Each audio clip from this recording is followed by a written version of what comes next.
welcome jackma. Thank you. Thank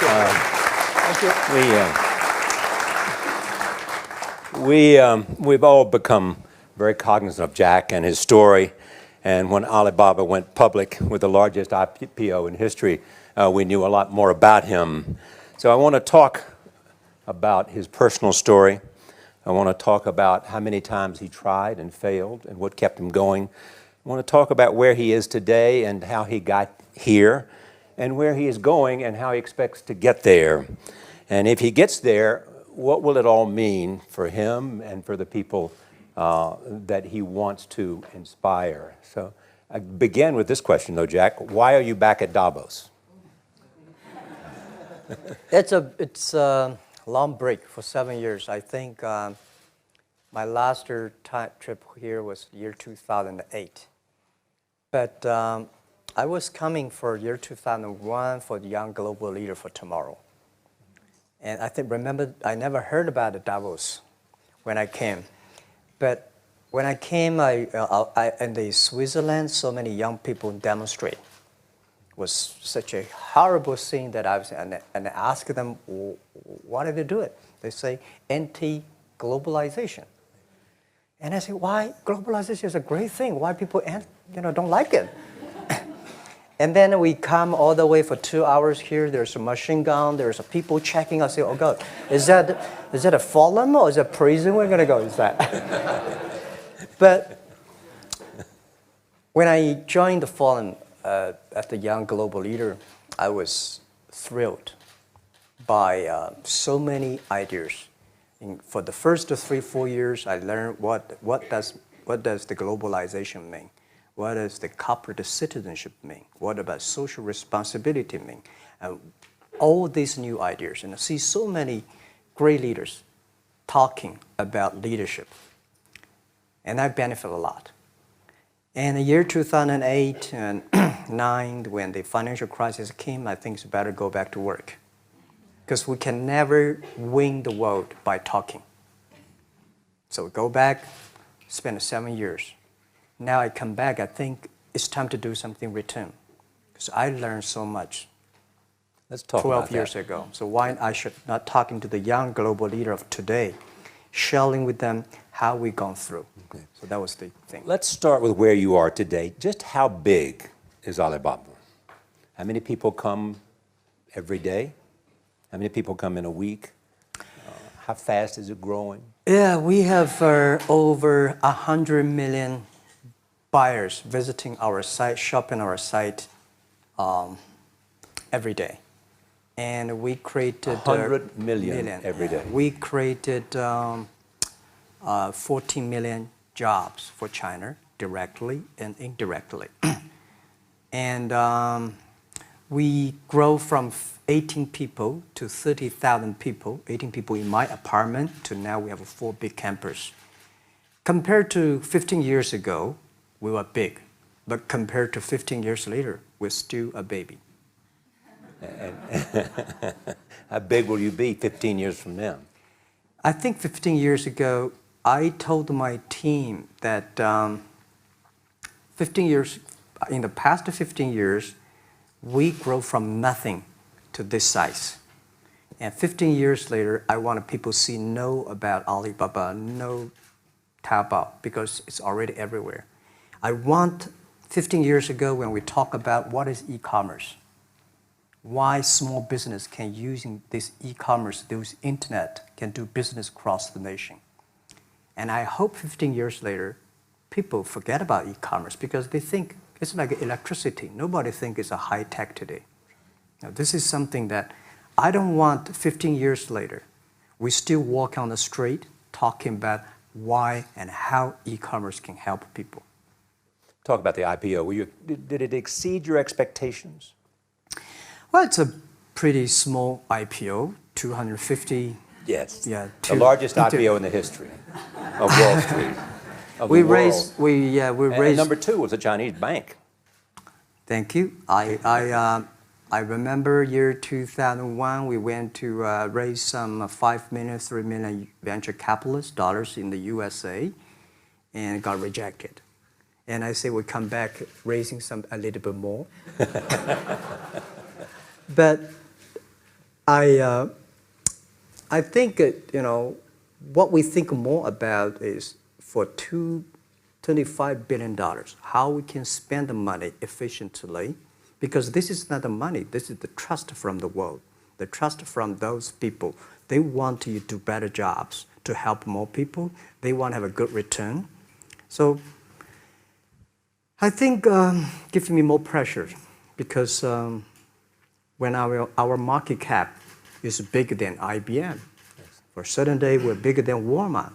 We're one of the top 10, 15 largest market cap company in the world. I told my team and myself, is that true? We're not that good. Because years ago, people say, Alibaba model is terrible. Does not make money, have this and that, all the big bad things, because Amazon is better, eBay is better, Google is better, and there's no such model like Alibaba in the USA. So I told myself and people, we were better than people thought. But today, when we are that big size, I said, no, we are not that good as people thought. We're just a company 15 years old. Average age is 27, 28 years old, young people. We're doing something that human beings have never tried. So I want to talk about the future. Let me take you back to when you were born in Hangzhou, where the headquarters still are. Yep. And your campus is there. You don't have a loot, don't move your loot. Your headquarters there. Yeah, you found it there, loot there. You grew up in the 60s. 64. Born in 64. That was the time of the Cultural Revolution. Yeah, it was the end of the Cultural Revolution. It was, well, my grandfather was a tiny landlord, was considered, after liberation, was considered to be a bad guy. So I know how tough it was when I was a kid. You tried to get into 3 colleges. Mm-hmm. Each time they rejected you. No, I tried. There is an examination that young people, if you want to go to university, you have to take the examinations. So I failed 3 times. Right. But a lot of fail. I failed for funny things that I failed a key primary school test for 2 times. And I failed 3 times for the middle schools. And you will never believe in Hangzhou, my city, there's only 1 middle school that lasts only 1 year. It was changed from primary school to middle school because our graduates of our school, no middle school accept us because we were too bad. Yeah. They would become a middle school. What effect did it have, though, being rejected? Well, I think we have to get used to it. We're not that good. Even today, we still have a lot of people reject us. I think when I graduated from universities, and before I, for 3 years I tried to fill in the universities. So I applied jobs for 30 times, got rejected.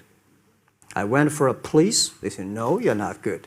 I went to even the KFC. When KFC came to China, come to my city, 24 people went for the job. 23 people were accepted. I was the only one guy.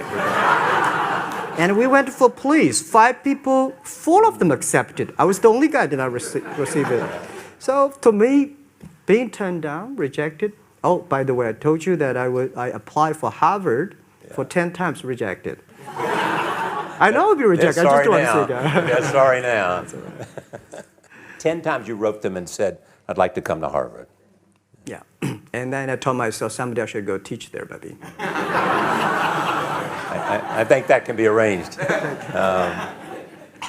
Richard Nixon came to Hangzhou. Yeah. And after that, tourists flooded the place. Yeah. And that's how you learned English. Yeah. I really like I don't know why, at 12, 13 years old, that time I suddenly fell in love into the language, the English. And there's no place you can learn English at that time. There's no books, English books. So I went to the Hangzhou Hotel, now called Hangzhou Shangri-La Hotel, because that was the hotel can receive the foreign visitors. So every morning for 9 years, I showed them around as a free guide, and they taught me English. And I think that changed me. Today, I'm 100% made in China. I've never got a one-day train outside China. Yeah. And when people talk to me, say, Jack, how can you speak English like that? Why sometimes you talk like an Western guys? I think that was the 9 years. These Western tourists opened my mind because everything they told me are so different from the things I learned from the schools and from my parents. So now I have a habit. Whatever I see, whatever I read, I use my mind. Think about for 2 minutes. Is that how Ma Jun became Jack Ma? Actually, Jack, the name was given by a lady in tennis. She's a tourist. She came here and she said, came to Hangzhou. We become a pen friends. Ma Ring is so difficult to pronounce.